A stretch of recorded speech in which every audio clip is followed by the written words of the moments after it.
Hello. Welcome to the stream. Welcome to Wednesday. Happy hump day. Happy middle of the week. I hope your week has been going well so far. And yeah, let me know how you are. And hope the weather is okay too where you are. It's really sunny here. So I'm really enjoying it. It's a great change from the rain. Hi, Carol. How are you this morning?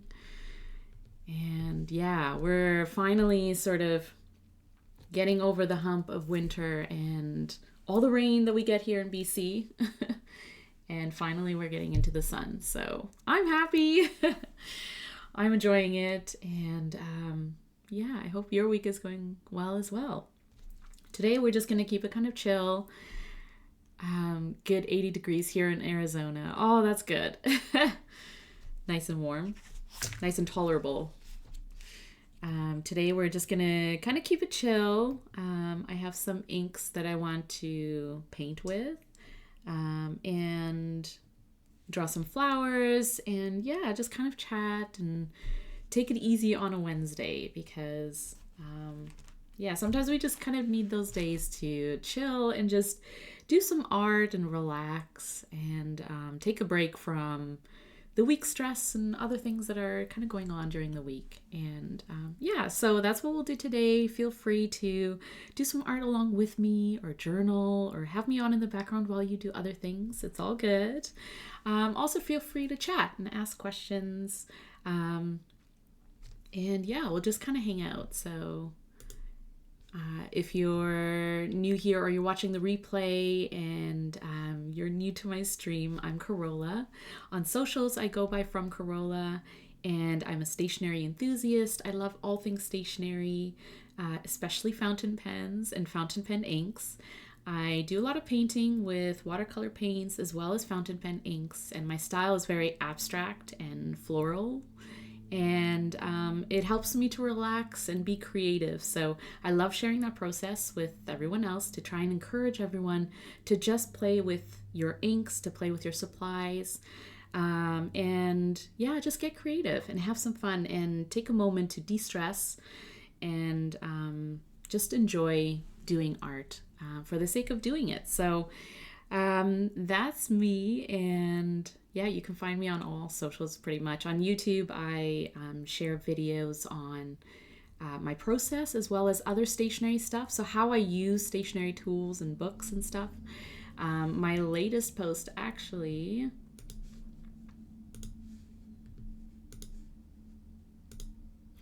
on Substack. I have a blog. You can find me there, From Corolla.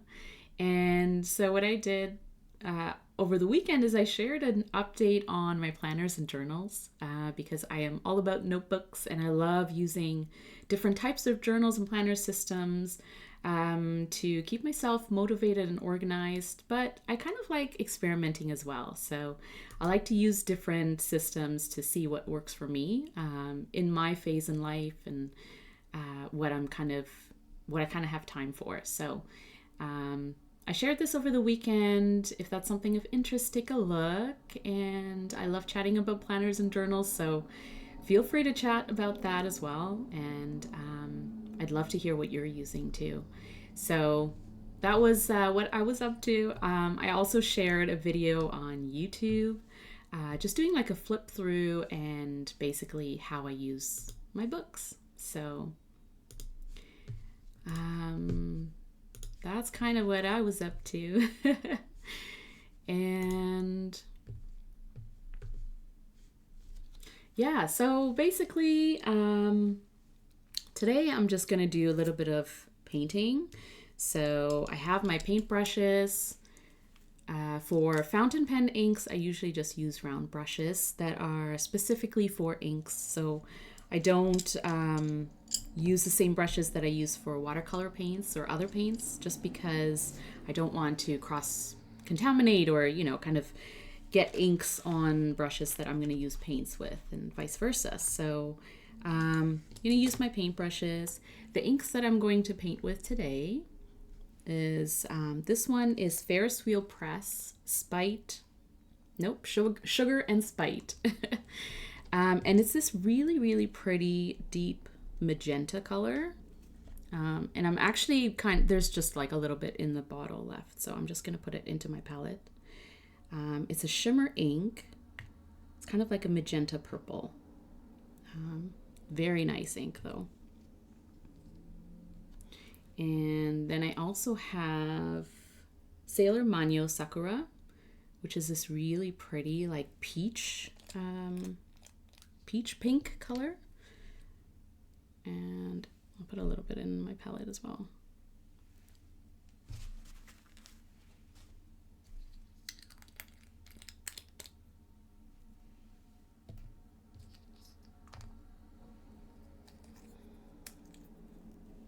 These are some pretty colors to paint with in the spring and summer. I find that seasonally I'm drawn towards brighter and more fun colors during the spring and summer months. And so I tend to take out these colors and paint with them and also ink up my fountain pens. So the third color I have here is going to be for the leaves and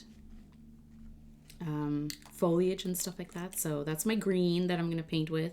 It's the Esterbrook Quirky leaf, and it's a really, really pretty leaf color. So we're going to use that one. And then my fourth ink that I'm using is called Vampire Pigeon, and it's a really fun collab ink from Atlas Stationers, made by Robert Oster. It's a shimmer ink, and it's kind of a play on pigeons in Chicago. And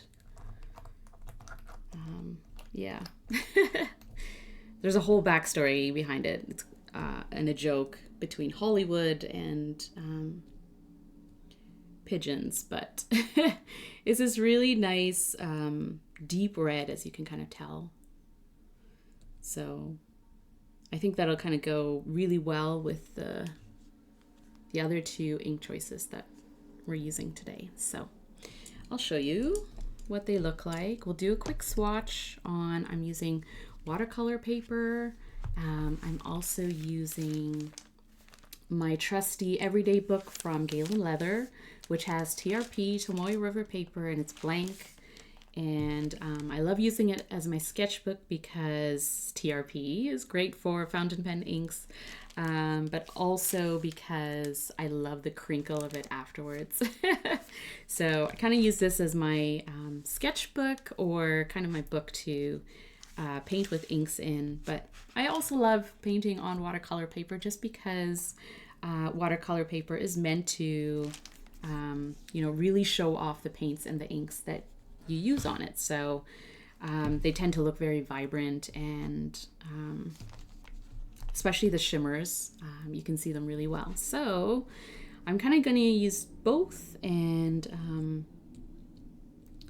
first I'll paint some abstract outlines for the flowers, and then we'll get into drawing the details on top. And I'm going to use Tombow Mono Drawing Pen 08, which is their widest tip. And I like that because when you draw on top of fountain pen ink, this is water resistant, so it's not going to, if you sort of go over a spot that's still wet or something like that, it's not going to smudge or reactivate the paint, or the ink. So we're going to do that. And then I'm also going to, this is what I typically do, is I use my Kakimori stainless steel nib and the Kakimori pigment ink in black. So I kind of like practicing drawing with the Kakimori nib. So the best way to do that is just to do it with no pressure and just kind of get in there. Hi, Fountain Pen News. How are you doing today? How's your week going? Today we're just gonna do some very chill painting. Nothing too intense. Okay, so I'm going to use a different paintbrush for each color, just so I don't mix it up too much, but I don't mind if I blend the colors on the paper. It'll be totally fine. So this first ink that I'm painting with is Ferris Wheel Press, Sugar and Spite.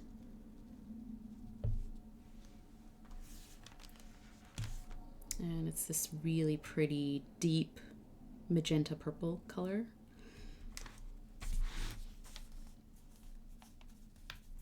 And it has a shimmer, so very pretty.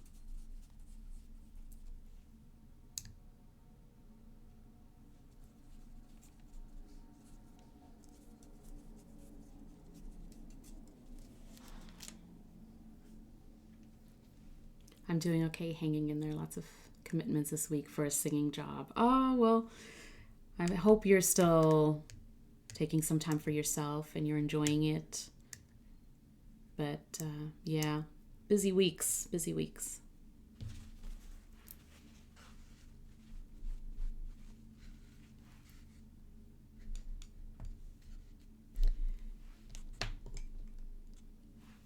All right, the second, I love Sugar and Spite. I do too. It's a really pretty color, right? And then as it dries, I'll show you with the shimmer as well, but it is really, really pretty.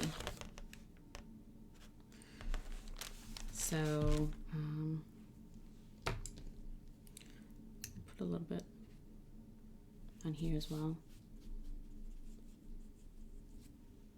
It just makes a statement. Like, if you're gonna ink up a fountain pen with this color, it would definitely show off your pen, because it kind of just like announces itself, right? It's like a very deep, really pretty color.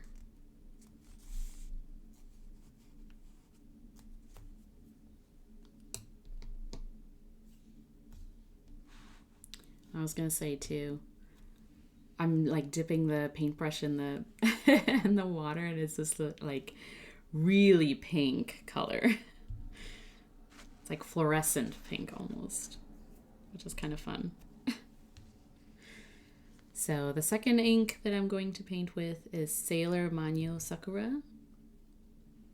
And this one's really pretty too, because it has it's like a peach, has a little bit of yellow to it when it dries, which is really pretty. It's a really nice soft color.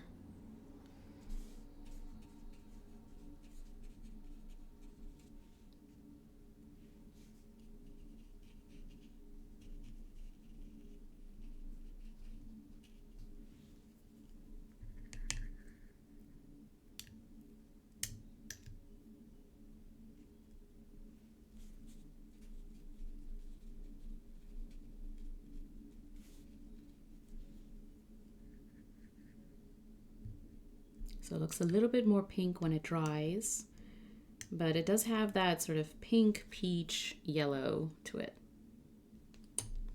which is really nice.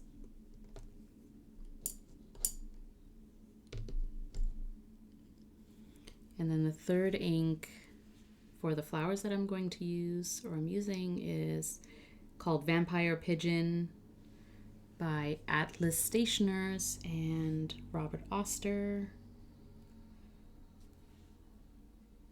It's just like a really fun red, deep, sort of kind of like an orange red with shimmer.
So as it dries, you can see the shimmers coming through, especially that Sugar and Spite one. Very pretty. It's like, I think it's a rose gold or pink shimmer. And the Vampire Pigeon has a shimmer as well.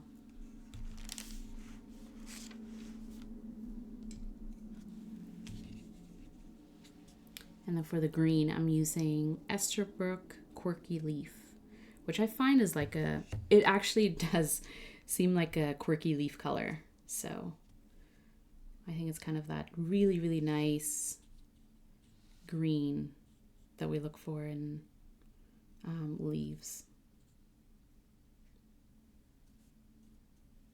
Also because it's so like light with like a yellow base to it.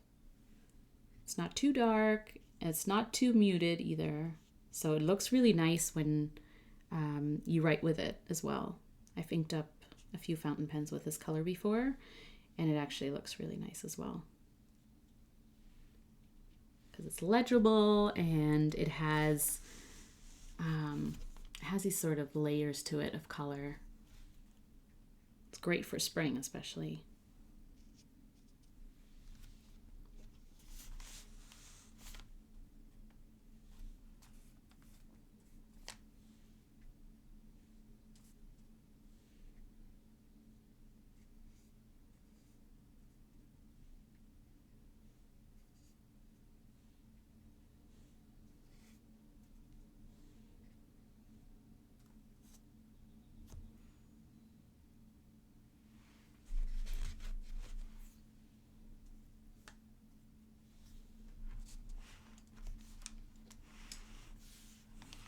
So you can see the difference between Tomoe River Paper and actually using watercolor paper to paint with the inks.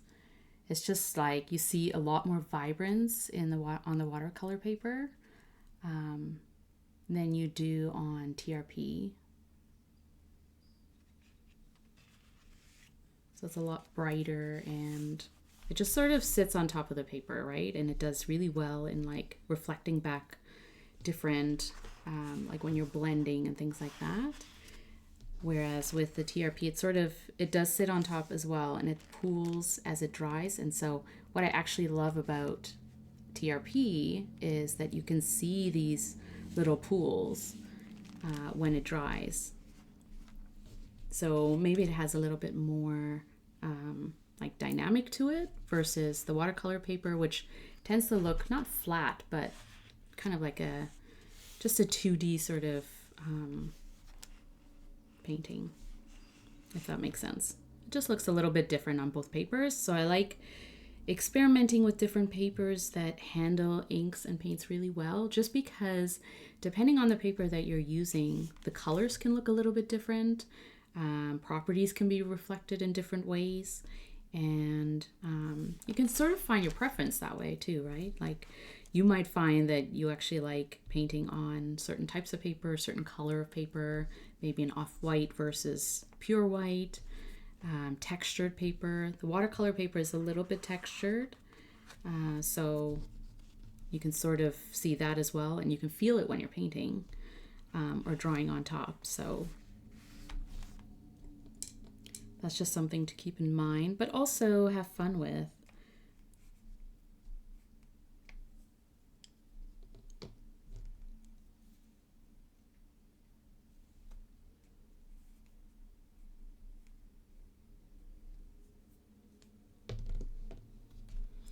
So I'll let that dry for a little bit.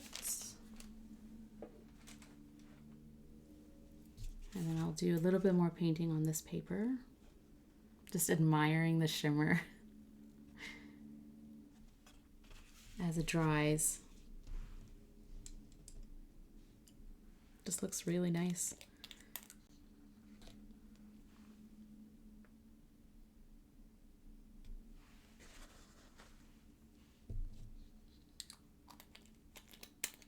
Yeah. A hi community time.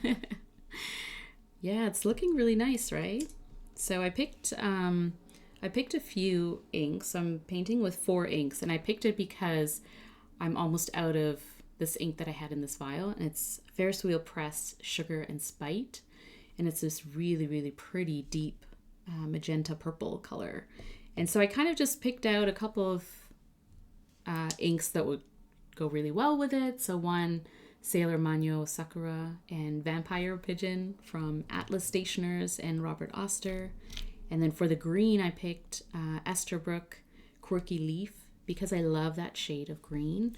And I think that looks really nice with these colors as well. So we're just gonna experiment a little bit with blending and seeing how they kind of complement each other a little bit. But I do love these color combos, especially for painting, where I may not ink up my fountain pens in these colors specifically all the time. But for painting, I feel like these are perfect combinations, like for a palette. Just really pretty. So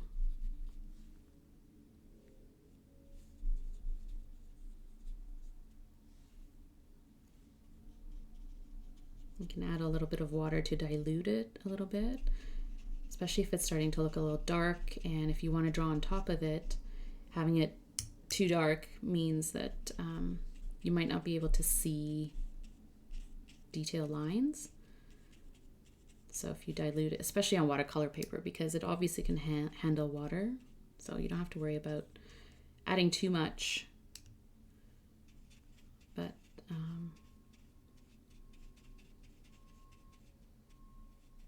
and then as you dilute it too, you can sort of see a little bit more layers.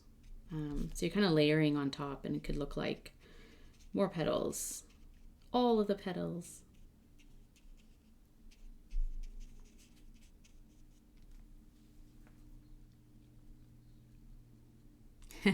That's a fantastic name for that shade. Yeah, I agree.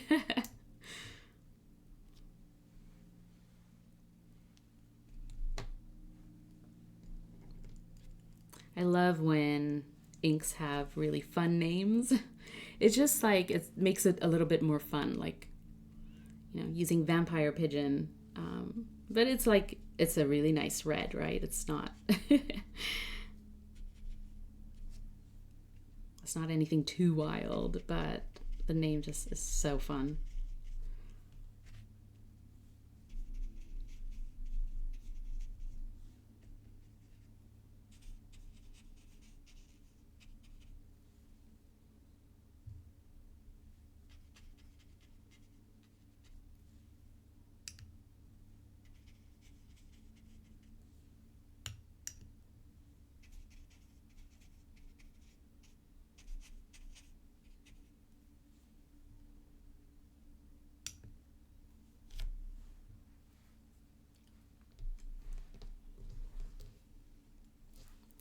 Then I'm going to add a little bit of this Vampire Pigeon,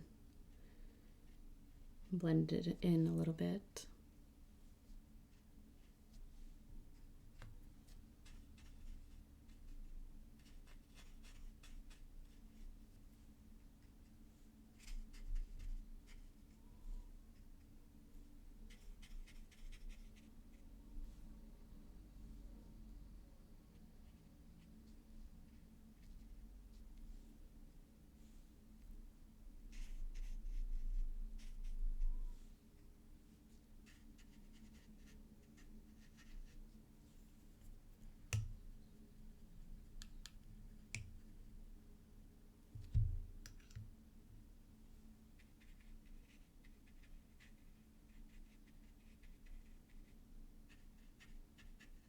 It is a very dark red though. So adding a little bit of water can help to dilute it and also take out a little bit of that saturation. I got my first Robert Oster ink at the Atlanta Pen Show. Chartreuse, and I really like it. It's going to be so nice with my tealish blues. Yeah, that is pretty. That's awesome. I love Robert Oster inks. I think they're great. They're reliable inks, And there's quite a variety of them, right? So depending on what kind of shade you're drawn to, there's like different options that you can go to. So that's a good one. Yeah, I'm sure it will look really, really nice with your tealish blue shades.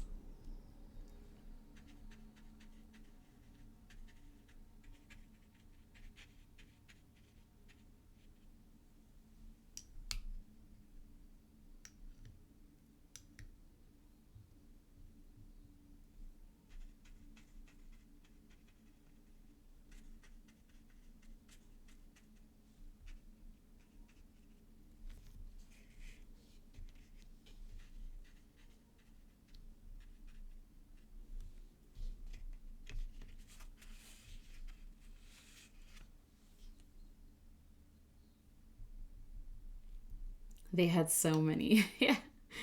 I was glad I was on a mission for something that reminded me of a sap green. Otherwise, I would have been overwhelmed. Yeah, exactly. I would have gotten another blue.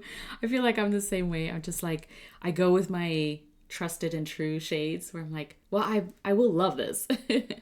And I will say Robert Oster has some really great blues in their lineup. But yeah, I'm glad you had an idea of what you wanted and then was able to find it and just get in, get out.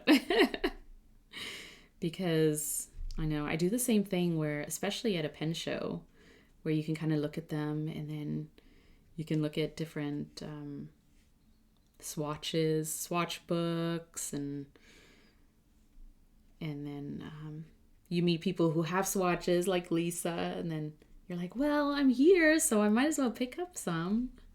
Next thing you know, you're walking away with bottles of ink that I'm sure you would enjoy, but maybe didn't intend on getting. But yeah, I'm glad that you found a color that worked for what you were looking for as well.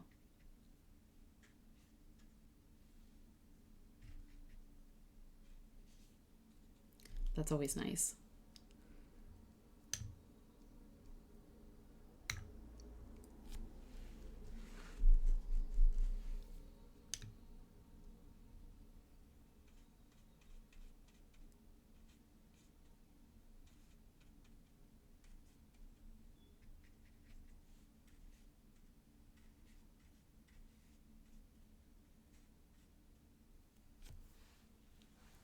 I love greens too. Like I'm sort of drawn to blues, teals, and those kinds of shades. But every once in a while, I'll look at greens and I'll find like a really nice deep green or a different type of green that I may not have. And I'm drawn to that too. So definitely greens, blues, teals are my thing. And then I try and sort of push myself to get more pinks, reds, purples. Not really an orange person or yellow because I have a few inks in those colors. And I mean, how many times are we inking up a yellow, right? But I love painting with them, obviously, because they make, they add really good layers to flowers. So you can add them to the middle or you can sort of mix them in and they lighten up the colors and stuff. But for sure, I kind of commit to a few colors or a few inks in certain colors and then I'm good. And then there are other colors where it's like I can't have too many blues. I can't have too many, so teals and stuff. It's like every time I see one, it's really pretty. I'm like, yes. I love the contrast you have with your greens and purples. Yeah. Yeah. Ooh, maybe that is a signature. That's a good point, community time. Yeah, I do like, I think I like blending colors that go well together. So like pinks and reds and stuff. But then I kind of like throwing in a color that's like, whoa. Not too bright or not too, contrasty, but just enough to give it a little bit more interest. I love this combination too, especially as we go into the summer months and warmer months. I just find like being out in nature and enjoying, flowers blooming and stuff. I'm like, I love seeing those bright saturated colors of flowers, and it inspires me to paint those kinds of colors. And so yeah, I kind of add those light greens too to sort of bring out those darker colors too. And the lighter colors are easier to draw on top of because then you'll see your details, your line drawing, versus like a darker color. But again, with sort of the reds that we used here, the vampire pigeon it is very saturated. So here I didn't add any water to dilute it, and you can see how dark it is, right? Especially the shading.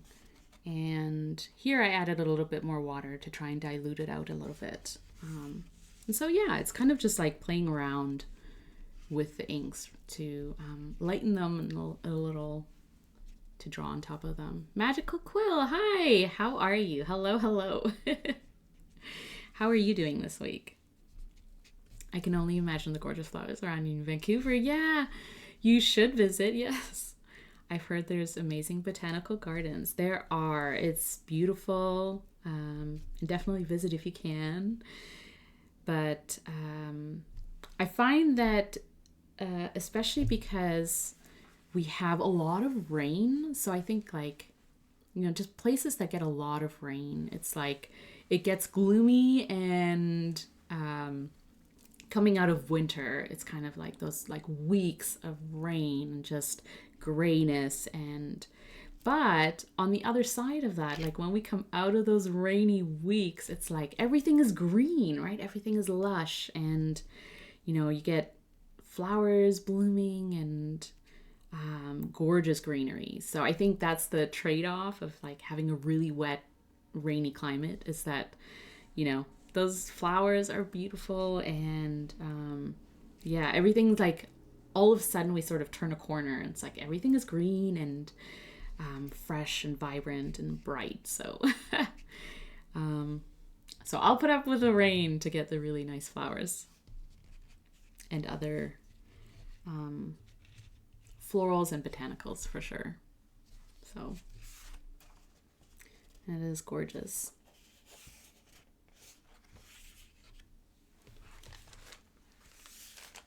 And this is dry.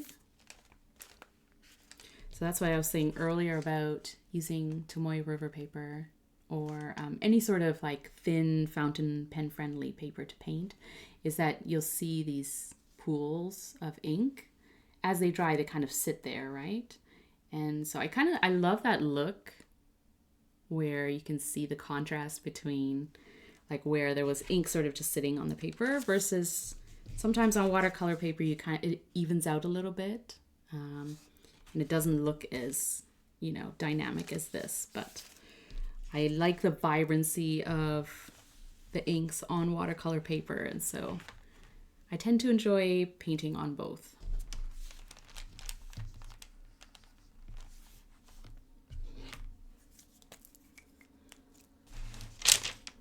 So I'm just going to write down the inks that we used.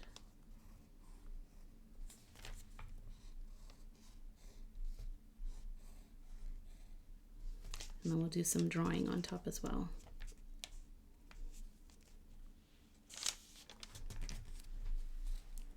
So this is Ferris wheel press, sugar and spite. This is Sailor, Manyo, Sakura. And this is Atlas.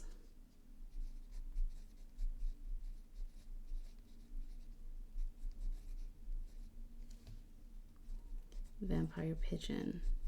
And if you're going to the Chicago Pen Show, then Atlas will be there. You can probably pick up some of their collaboration inks. They have quite a few with Robert Oster, and they're all really fun shades, or like fun names at least too.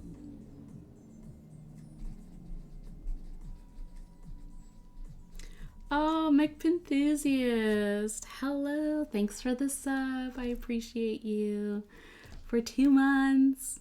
Hey, everyone. Inky. How are you doing? How's your week going?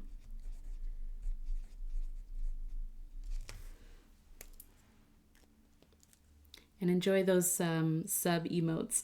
They're basically my floral drawings / stickers turned into emotes. So,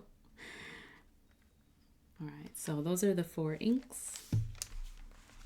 And then I'm going to draw on top here once this is dry, I think. Let's give it a couple of minutes. And let's just enjoy this. I like this too, if you're going to be painting with inks, or just like having fun exploring the colors and stuff.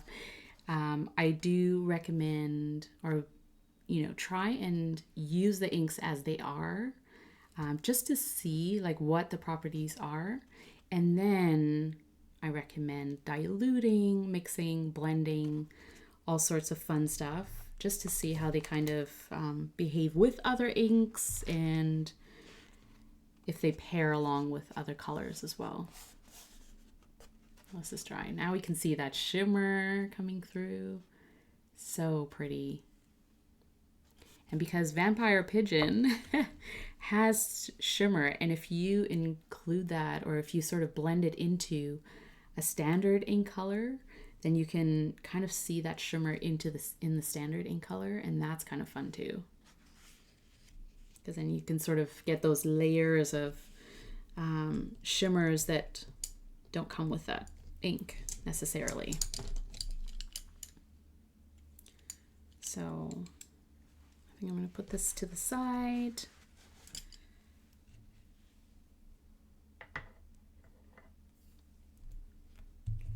And I'm going to be using the Kakimori Pigment Black ink to draw on top.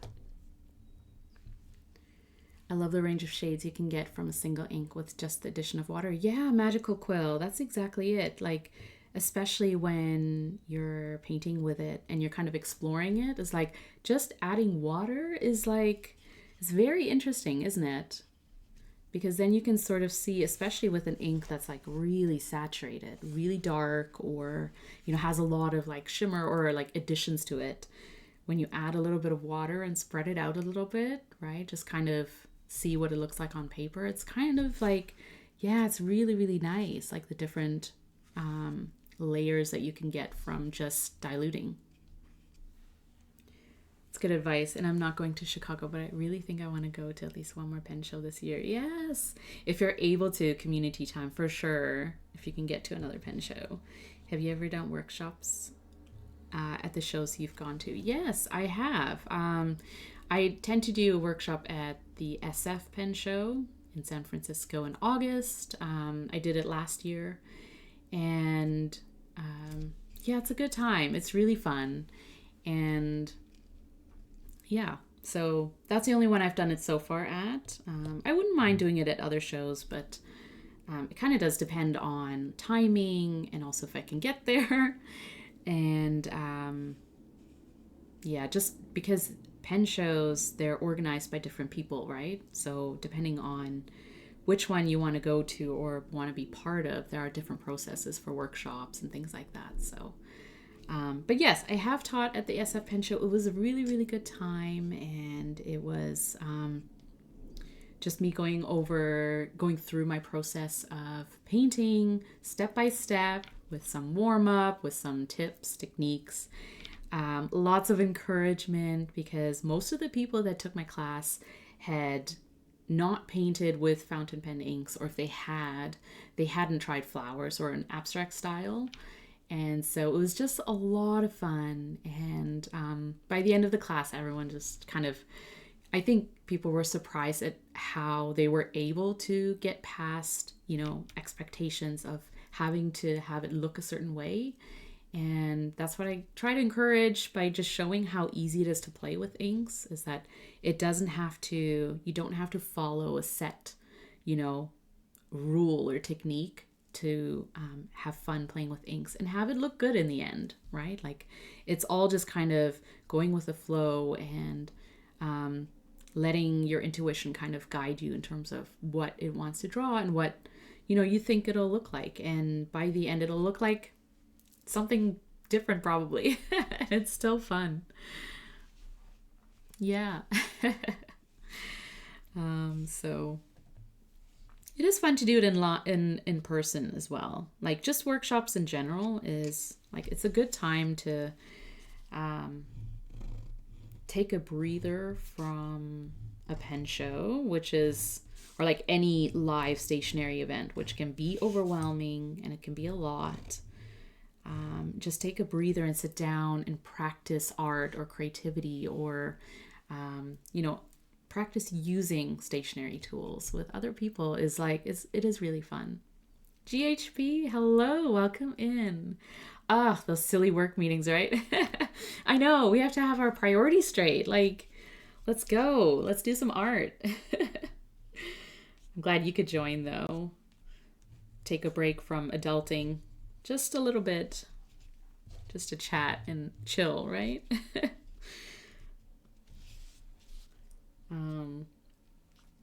Have you, community time, have you tried doing a workshop or anything like that at when you went to Atlanta? Or did they they didn't have workshops there, did they? I think I saw that as a takeaway. It would be nice if there were workshops and just like get-togethers. I know Atlanta had no workshops. Yeah. And hopefully they sort of get on top of it for next year. But I do like when workshops have, or when pen shows have workshops, or even just like areas to get together as a group and just casually, you know, play with inks, do the ink pony club with Lisa, because that's always fun, right? Like we're there to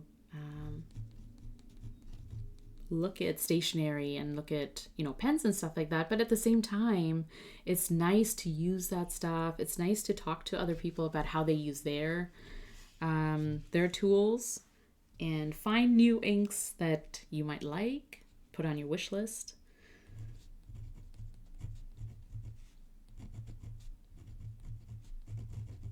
So I kind of like that as well.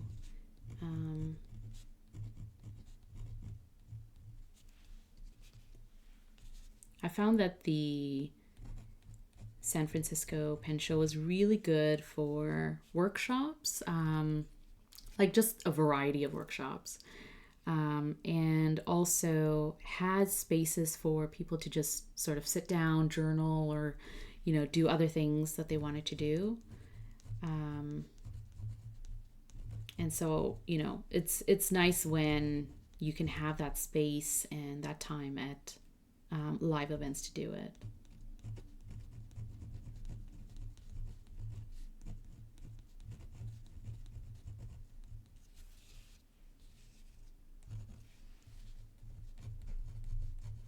Especially if you've kind of gotten to know people online through the community. And then if you meet them in person, it's like, you know, like let's paint together in person. Let's play with inks in person, right? I mentioned Lisa's name and all of Octopus shows up. I did what I could last minute and trying not to ruffle feathers. Yeah. Yes. But Ink Pony. Yes, next year I will get a weekend pass and do more hanging out. That's a good idea, community time. Yeah. GHP, I'm hoping that I'll be able to get to Dallas for at least one day. Oh, that would be nice. I've never been to one, but poop, right? It's the thing. You talk about people and they're like, hello. It's all good. But yeah, I do love like having a choice of either attending a workshop or somewhere where you kind of like, you know, you sit down, you're guided through a creative process, and you can sort of, you know, play with things. I took a at the California Pen Show, I took a sigils class taught by Anna, the well-appointed desk. And I really liked that because for me, it was kind of like, it was pushing me out of my comfort zone a little bit in terms of like doing sigils or like setting intentions into a symbol. And I found that super, super interesting. And so, you know, I like when there's kind of this balance between workshops that will push you out of your comfort zone a little bit, but it's still fun. It's still something, you know, you walk away thinking, like, I can practice this, right? Like, I can do this and, you know, get some benefit out of it. And then there's also like the after hours hangouts and other things where it's like, you know, just like casually chill and have fun with people. That sigils class sounded so cool. Yeah, it was really, really helpful and super interesting. I found it super interesting. I found out that Anna from Well Appointed Desk will be at Houston Little Craft Fest. Oh, working at the Drum Ghouls table. That's so exciting. Yes. That's so fun. And I love kind of meeting people that way where it's like, you know them from like online or from following them on socials and stuff like that. And then you get to talk to them in person and, you know, you sort of see where their passions lie and what they're passionate about and what they kind of practice with their stationery tools. So, and you know, Drum Ghouls is going to have a lot of inks, so make your wish list now. On Saturday, I spent maybe 30 minutes walking the show and then parked it by the bar with inks all day. I left Brad in charge. Should not have done that. While I went to a nib appointment, talking with everyone was so nice. Yeah, no, I love that Brad got into it too in California, and I'm glad that he got into it there. Yeah, that's awesome that there was a space to have like the inks set up and then have people come by and try it out. Like that's always helpful, right? To have a space for that. And I wish, or like, you know, I kind of hope that live, like people who are planning stationery events or pen shows, take that into consideration that like we want to hang out with other people who are into this. And yeah, I hope Little Craft Fest goes well, and I hope they have space for people to sort of take a step back from what I know is going to be you know, a busy time and very packed, you know. If we've sort of seen from the past stationery events, it can get a little overwhelming trying to be in that one spot or one space where all the vendors are and stuff. And I think people appreciate when you're able to step away and just take a breather, right? And hang out with other people. It's odd that these streams and podcasts make it feel like you know someone so well already. Yeah, getting to make it happen and meet space is cool. Yeah, for sure. Yeah. Yeah, when you meet someone, you're like, you know, you're like, I know so much about you, like in terms of, you know, just like your online presence and stuff like that. But you know each other by usernames or just like, it's kind of funny when you meet someone, you're like, oh, you're, you know, that username person. It's like, I don't know your real name, but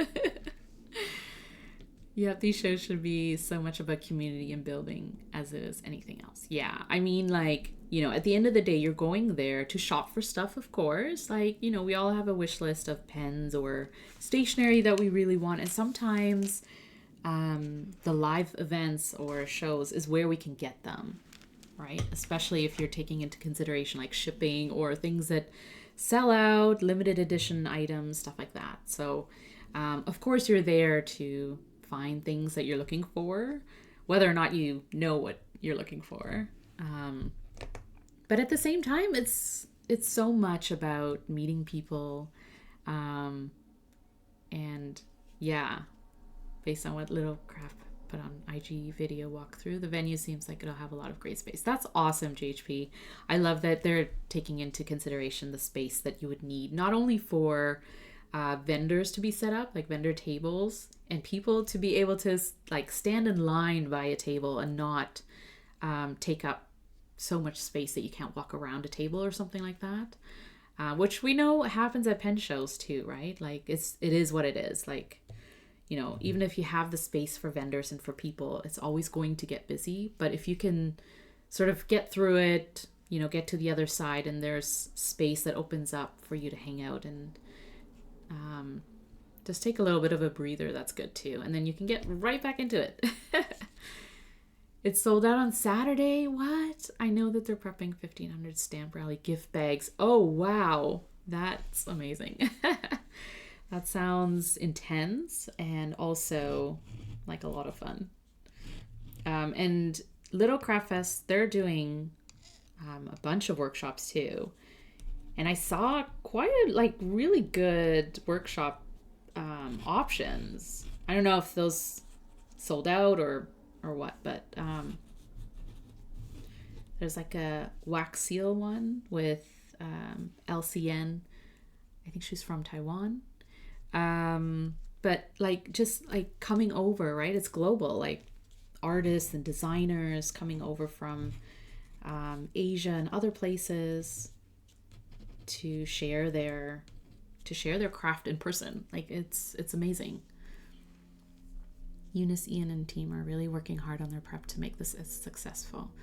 Yeah. Oh, that's awesome that they're great people and they're taking it into account. And, you know, I'm sure they've seen feedback and sticky points from Yoseika's event and also the Chicago Stationery Fest or, that happened.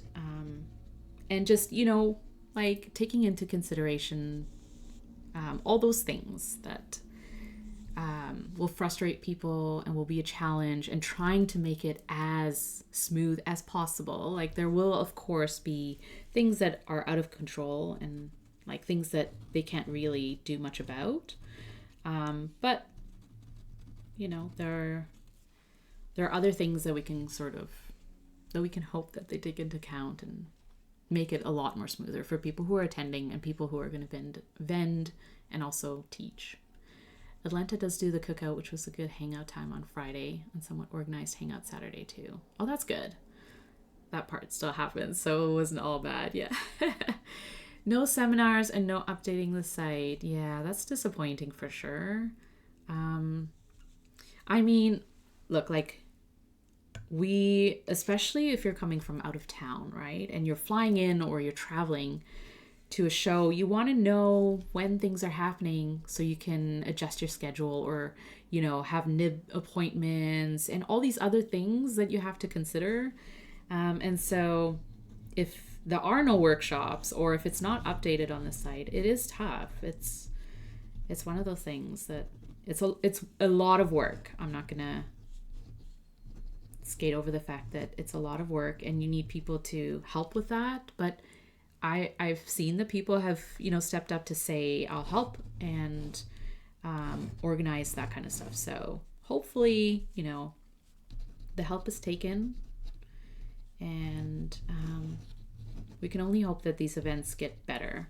I do like that, like the cookout or the hangout time on Friday and Saturday and stuff like that. Like I like when there's things that are organized that you can decide on, like, you know, if you want to attend or if you don't have plans, like, you know, if you're sort of going just to meet people or you don't know people too closely, it's kind of nice to like go to something that's organized for attendees and then kind of make connections that way too. Yeah, it is tough on newcomers especially. Yeah, especially, yeah, if they're kind of new to fountain pens or like a pen show or, you know, and they don't know who to talk to or who to kind of reach out to. They're looking at the website, they're looking at the organizers for that kind of guidance, right? And if they're not getting it, then it's kind of tough. Yeah. Yes, they were very aware of what happened in Chicago. Yeah. I'm interested to see how it'll go because it's a convergence of the crafting and pen and ink paper worlds. Yeah, GHP, I agree with you. I love seeing this trend of stationery and fountain pens merging. Like it is really, really cool to see that. Um, my abstractly flowers are just awesome. Thanks, GHP. And like, you know, we started seeing that happen at pen shows. I saw it especially at SF last year, where there were a lot more like glass dip pens, like different types of, you know, pens. And then also stationery brands, right? It's amazing. Washi stickers and stuff like that. Yeah, like especially because a lot of people who are into fountain pens or pens and stationary tools are also into the aesthetics, right? Are into notebooks, are into making their notebooks stand out and look nice. And so it to me it just makes sense to have that blending of stationary brands with pen brands, with makers, you know, small shops. And yeah, it does make sense to me. And I love seeing that. And I love the sort of that gap that's bridging between people who are into stationery and then they're trying out fountain pens. And it's like, yes, welcome. Welcome to the rabbit hole that you're going to spend a lot of money, but you're also going to get a lot of enjoyment, hopefully. So,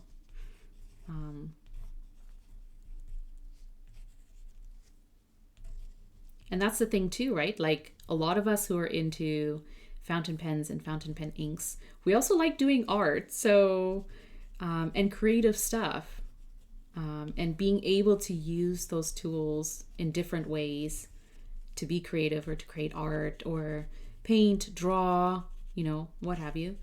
It's really nice. So it does make sense to have stationary events kind of include both worlds. That's a good question, GHP. Is the Teranishi glass dip pen worth the money compared to the Jeroboam? Yeah.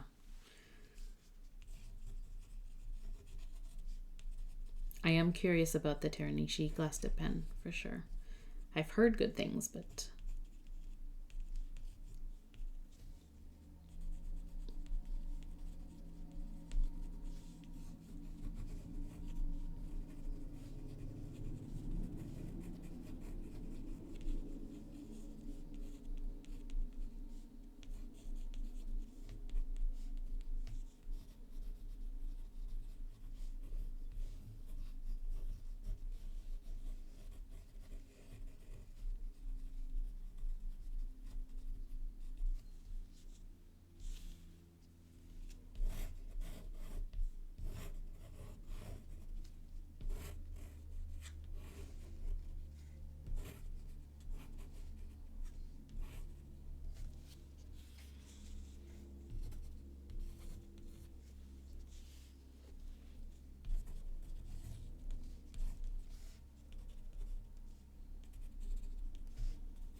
it's also kind of nice to see different brands come out with different writing tools. So dip pens, dip nibs, glass dip pens.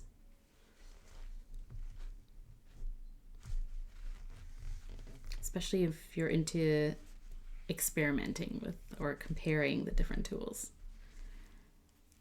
I'm just getting into glass dip pens at the moment. I actually am liking them more than Kakamori Brass Hokoro, or it, which is actually quite surprising to me. Yeah. I mean, I haven't tried the Kakamori Brass, but I will say the stainless steel one is like one of my go-to sort of drawing and swatching tools. But my glass dip pen for sure is like such a nice enjoying time for sure. I haven't tried the JR Bomb, but I've been happy with the shape of both the compact and the more traditional Teranishi pens. Oh, that's good to know, Lisa. One of my favorite pens was a 10 to 15 Moonman from Jet Pens. Oh, yeah. Oh, okay. So the cheap pen from Pen Chalet wasn't good, but yeah, so I mean, you're kind of taking the risk when you go for like a cheaper or more affordable option, but sometimes they kind of work out, right? Like I got a cheap glass tip pen years ago when I first started experimenting, or like I wanted to try glass tip pens. And I just bought a cheap one, obviously, because I didn't want to spend too much money. And I still use it now because like I don't have to worry too much about chipping it, or and it hasn't chipped, and it still writes and draws really well. Not as comfortable maybe as the more expensive glass tip pen that I have, but for quick drawings it's great. So if you can see them in person, that's best for sure, if you can. And especially take into account like the grip and stuff like that, because they can look fancy and beautiful, but at the end of the day, if you want to use it, it has to be usable, right? So it has to feel comfortable to hold. What's funny is that I got a glass tip pen in 2003 and promptly ignored it for 20 years. Community time. Until I started to get into fountain pens. Yeah. Yes. I feel like you're a lot like me. Streams like yours are really helping. I'm so glad. I feel like I'm kind of the same in that way, where I go through phases of like being really into something. And when I'm really into something, I sort of, throw like all of my time into it. And so, I kind of did that with like wax seals. Like I went through a phase where I loved wax seals and the whole process of, making them, or like making seals. And now I kind of have a container with wax seals sitting in there, and I want to get back into it, but it's, for sure. Yeah, glass tip pens are one thing, like, when you're into fountain pens, and then all of a sudden you're like, ooh, different custom nibs. And then you realize, there's also glass tip pens. There's also dip pens and dip nibs that give you different line variations and stuff. It's all good. Community time. Short work meeting. Oh, so true. My struggle at the moment is holding off on buying anything until LCF, with the exception of for Kirk at Drum Goes tomorrow evening. Oh, is that tomorrow? Did we talk about this? Are you getting a grind? Is that what's happening? But yes, holding off until a pen show or an event, like, not there anymore, sadly, and they are all renamed as Mahjong or whatever. Oh, I see. Yeah. Mahjong pens. Yeah. Oh, they were space themed. That's cool. Yeah. You can look up certain brands and find this, like, similar styles of stuff.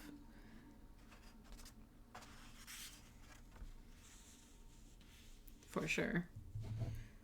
All right, let's see.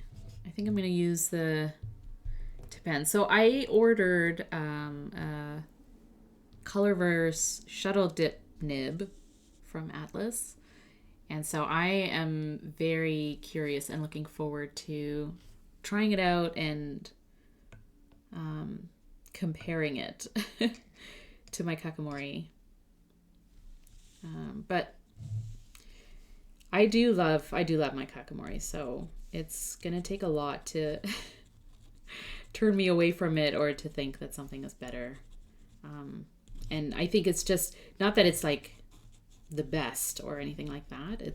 It's solid and it's great, but I think just because I've been using it so much, so I'm kind of used to the lines and the angles that I can use for drawing and for writing and swatching, that it's like trying to relearn a whole new nib, right? It's like trying to get used to holding, or even with fountain pens, like when you're used to using a certain type of pen and then all of a sudden, you go for something else and it's like, kind of have to get used to the way that pen writes the way to hold it and to get the most out of it. But it's all part of the fun too.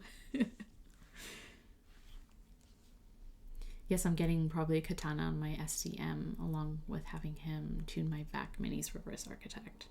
Okay, cool. Yeah, the katana is nice. Hopefully he's able to tune it and then you'll be all good. And then back to, you know, enjoying writing with your different nibs and different pens.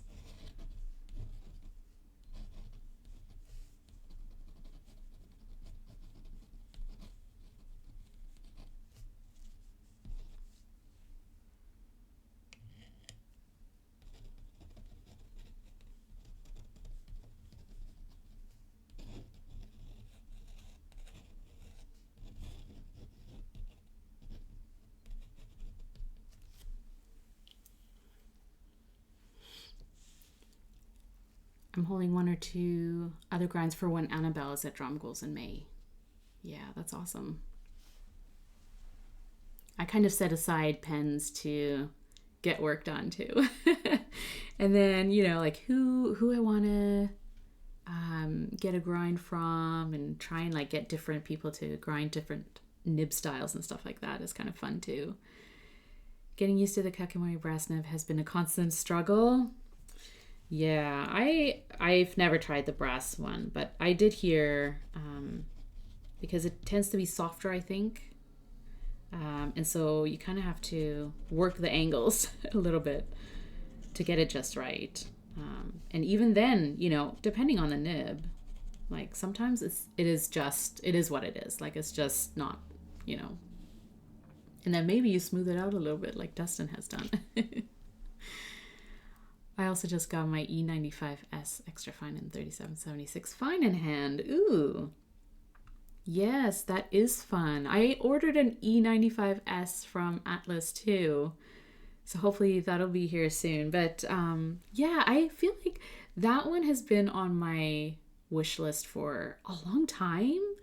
But it's just, for whatever reason, I haven't bothered to get one. Like I haven't really like pushed myself to get one until recently, and I don't know why, because like it's a solid pen, like it's a great pocket pen, and I've heard really good things about it, so we'll see. I'm sure I'll love it, and and I hope you enjoy and have fun. The 3776 is a great pen. They're actually, yeah, they're both really good. So it's fun to get new pens that you might not be, like you might not know a lot about, and then, right, like look into them and then, yeah, get to know them a little bit. Thank you so much for the follow, Ollie Fab. Welcome. I hope you're doing well. I got the E95S from TPA by Sell Slack. Oh, cool. Yay. And 3776 off of eBay. Oh, cool. And which 3776 did you get? Your first gold nibs. Oh, congrats. Definitely enjoy then. Yeah. Well, you did. I think you went with the right choices. Pilot gold and platinum too. Oh, I'm glad you're doing good. I'm good too. I'm just enjoying a nice sunny day, and I'm just painting with some fountain pen inks and enjoying the shimmers and the different properties of them, and just drawing some detail lines, doing a little bit of line drawing of flowers on top after they've dried using a kakimori stainless steel nib.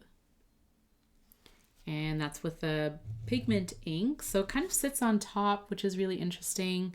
And then I also drew with a Tombow mono drawing pen, so you can see that here.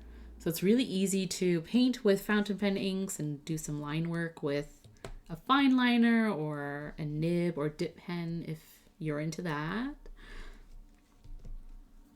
Black with gold trim Sentry. Yeah. Oh, that's nice. The black and gold. I have the white and gold. You do so much beautiful work while talking so well. Yeah. Oh, thanks, JHP. I'm glad you like it. I find that like some people will doodle or will write or, you know, just sort of do stuff as like if they're in a meeting or they're talking to someone or something. And it kind of seems sometimes like they're not paying attention or, you know, they're not listening. But I'm one of those people that I can listen a lot better if I'm doing something with my hands. So, you know, you could have fidget things and fidget toys and stuff like that. But for me, it's like, if I can be creative in that time, then it's sort of like, it gives my hands something to do. And I don't put a lot of thought into it. And I find that that's a lot more freeing. And it's a lot more surprising to me too. And I love the like joyful surprise of creating something that you didn't expect to create or didn't mean to create, and it just sort of turns out that way.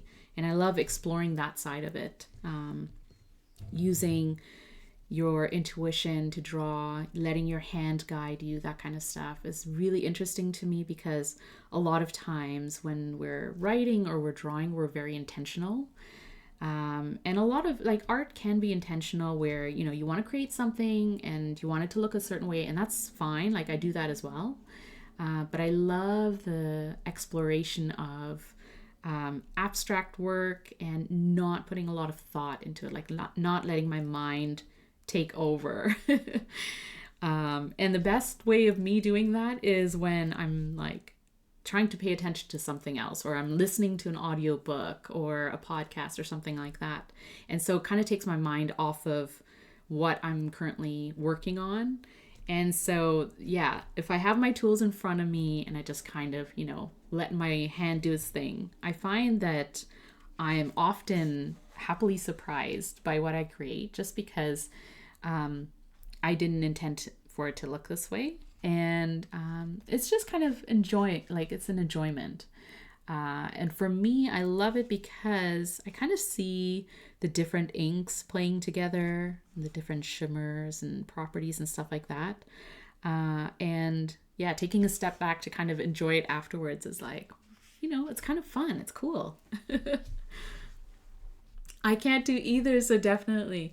Well, you know, this is a great way of, you know, getting your hand to like do something so that you can sort of retain what you're listening to or what's sort of going on and stuff.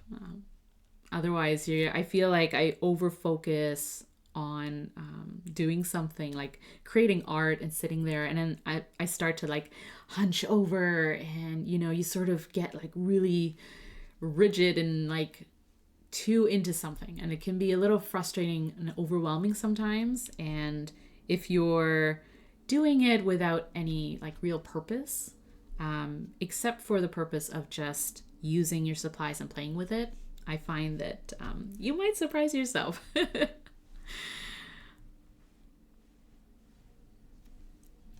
Are you saying sugars, or am I mishearing? No, I didn't say sugars, but I'm not sure what I said. I just kind of say things, so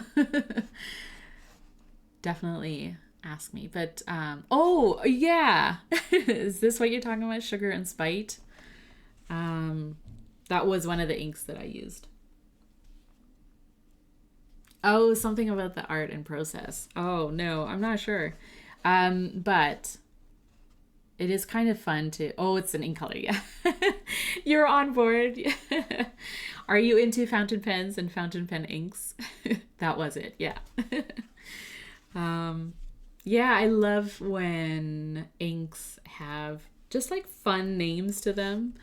And they could be, you know, a play on the color or the shimmer or something like that. But I just find that it's like this one, Vampire Pigeon, they're like easier to remember for me because, you know, they're like quirky, right? They stand out. Quirky Leaf, like they kind of stand out in your mind. And then later you're like, yes, I used Vampire Pigeon and Sugar and Spite. Well, that's a question with a complicated answer. And you don't need to answer if you don't want to. But we are definitely very much into stationery and fountain pens, and this community is a great community, and we love chatting about that stuff and sharing. So I got obsessed with trying to make my own fountain pens during the pandemic. Oh, that's interesting. Heavy things, exhausting to write with, but pretty. Yeah. And was there certain material? Like, did you like working with a certain type of material or kind of pen? Like, did your process sort of evolve as you started making them and going through the process?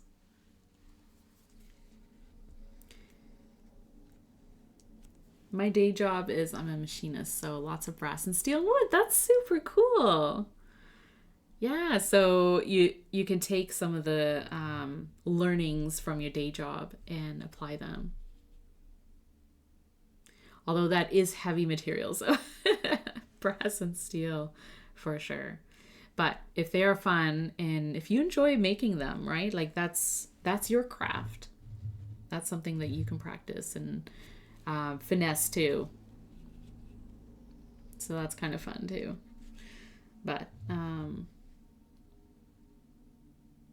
and then with fountain pens comes fountain pen inks, and I do have a lot of that. So that's why I tend to paint with them as well, because there's no way I'm going to ink up my fountain pens with all of my inks and get through them. So using them to paint with is a great way of exploring the inks, but also enjoying them in different ways that you may not be able to enjoy the same way if you inked up a pen, especially if you tend to write with finer nibs. Sometimes you don't see all of the properties, but unless you do like long form journaling or drawing, shading with them. But usually playing with them with painting and drawing and sketching is a great way of, enjoying those inks and also being creative, right? I was trying to make a more premium pen kit for woodworkers. I might come back to it someday. So you took a break, is what you're saying. But yeah, you can always come back to things, and it's always fun to try. It's always fun to try new things, isn't it? I find that sometimes, like, I love trying new hobbies, and especially if, like, I see someone, doing something, like doing a sort of hobby or something where I kind of connect with it, where I'm like, you know what, that sounds like, or that seems like a lot of fun and sounds like something I can do too.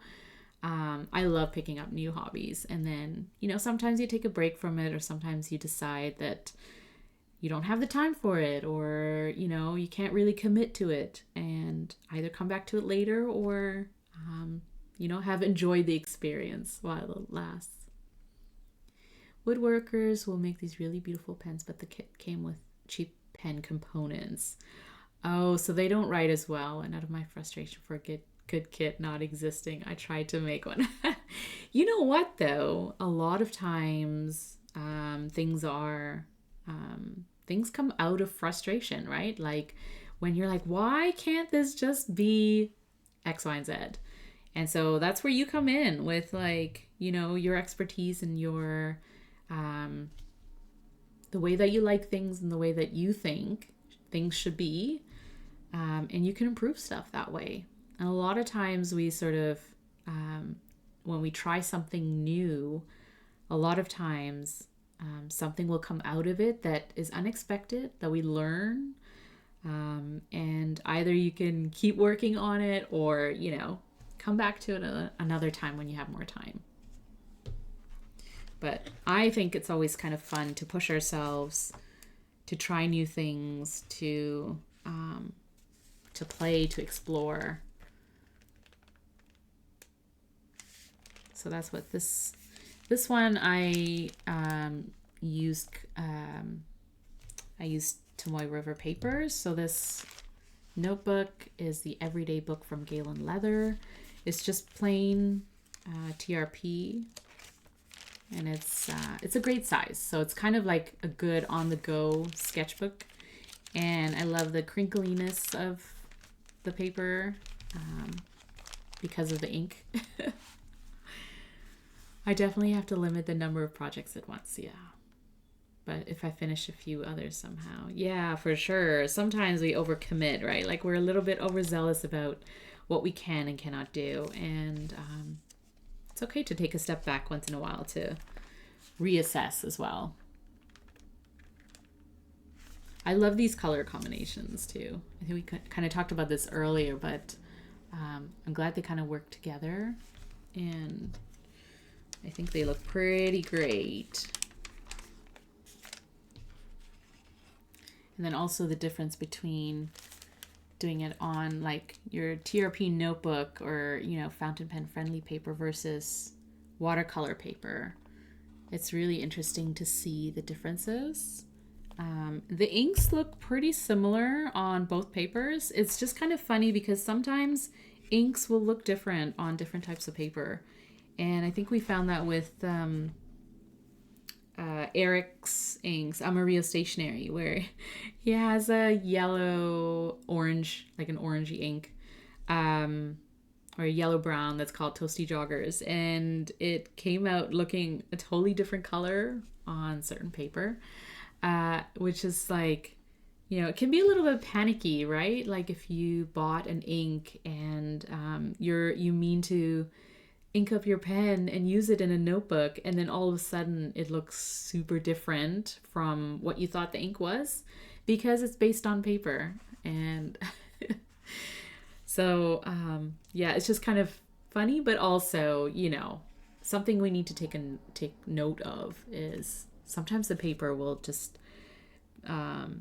it will change the properties of the ink in a way that it's reflecting back something else, different color, different, you know, or make it look flatter or more muted, you know, or darker, depending on how you're using it. So it's just kind of interesting. It's crazy how much difference a paper can make. Yeah, for sure. Even beyond what the nib does with it. Yeah, exactly. And that's why when I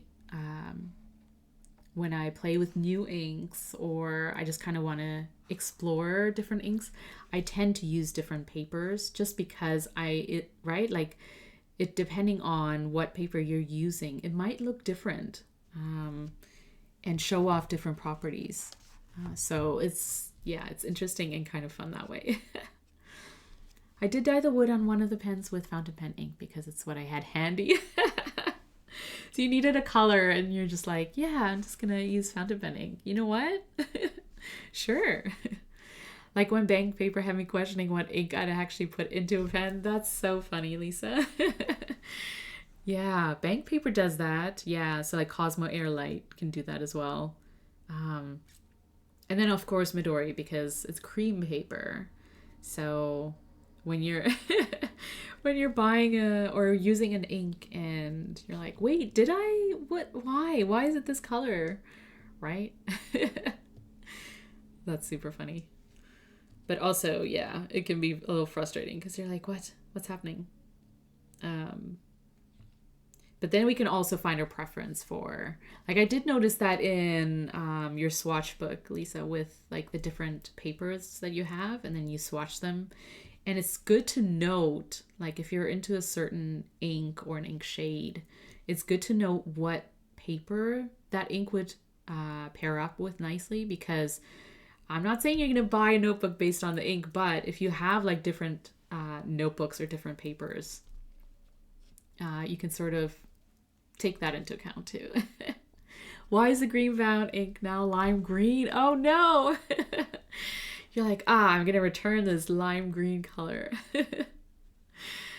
No, there's nothing wrong with... Yeah, I did notice that with certain papers. And I think bank paper is one of those where it's like, some inks look great on it though, right? And then others are kind of like, this is not what it's supposed to be.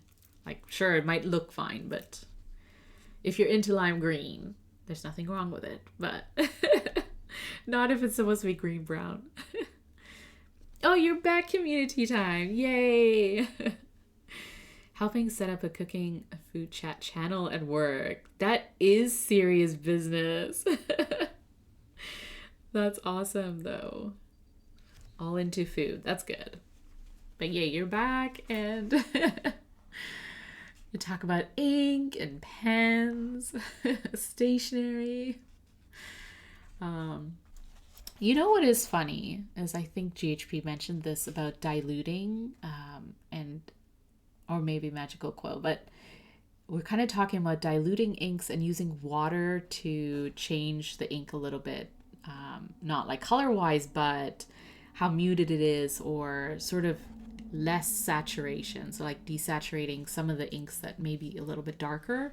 And it's just kind of funny, like how it started like here, it's like very saturated, right? Because I just used the inks. But then as I kind of kept working with them, and that's why it's good to sort of keep doing things, like keep playing with it, keep exploring, because as you sort of get used to it and, you know, you're trying a little bit more, it's like you can add a little bit more water and you can do a little bit more blending. And it's like here, the difference between this red and then this one is like such a difference, right? And I'm enjoying this layering of like really light diluted red to this like dark saturated ink. That's what it's supposed to look like. But as you're painting with something and you're changing up the property just a little bit with something simple as adding water, it becomes something interesting and something else that you don't see in a fountain pen, right? That you wouldn't see when you're writing with a fountain pen.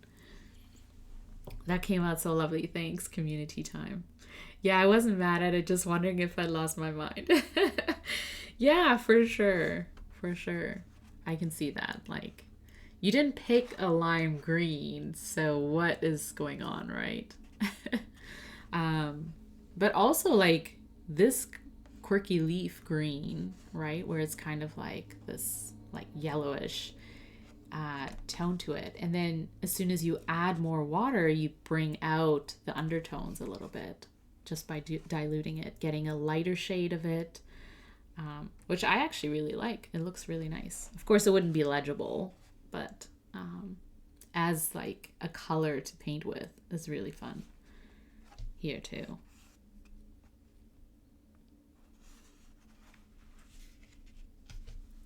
All of Octopus is watching really shows the cool ways in which dilution helps understand. Yeah, for sure. Oh, I love when all of Octopus is like doing the ink archiving logbook from Dominant Industry, like the diluting and just like using inks for washes is like so cool. And I love that technique of using like lighter inks or diluting inks to make a wash or a background. So then you can layer other inks on top of it. I love that. That's so fun. Quirky Leaf is a fun one. Yeah, I agree. I like this ink a lot. Especially from Esterbrook, right? Like Esterbrook doesn't have a lot of inks or is not known for inks, right? They're known for their pens. And so I did try a few of their shimmer inks last year when they gave a few ink bottles to try in my workshop. And so I was like, yeah, let's try them. And so when they released like their Back to the Lands collection or whatever, I was like, okay, I guess I'll get the ink that corresponds to the pen. And I have to say, I love this ink. Like it's a really nice shade that they went with, because they could have just done like, a regular sort of green that has been done before and whatever. But this is just like a little bit unique, I think. Like it's just like a really, really nice shade. It is useful. Yeah. It does help us understand the inks too. Especially when they're like really dark and they may have different properties to them. It's like adding water and just kind of spreading it out a little bit to study it a little bit more is really, really fun. And I find that I tend to like inks a lot more after I've kind of played with them, painted with them. and sort of gotten to know them in that way. Like sometimes, you know, you buy a new ink bottle and ink up your fountain pen and you're kind of like, yeah, you know, it's a nice, like, it's a nice red or it's a nice green or whatever.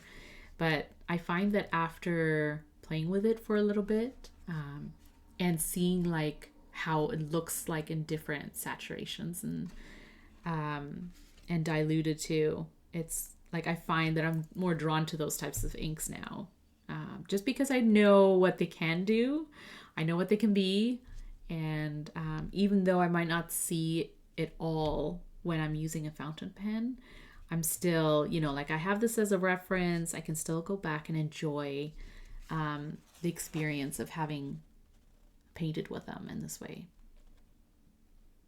And they do look really pretty.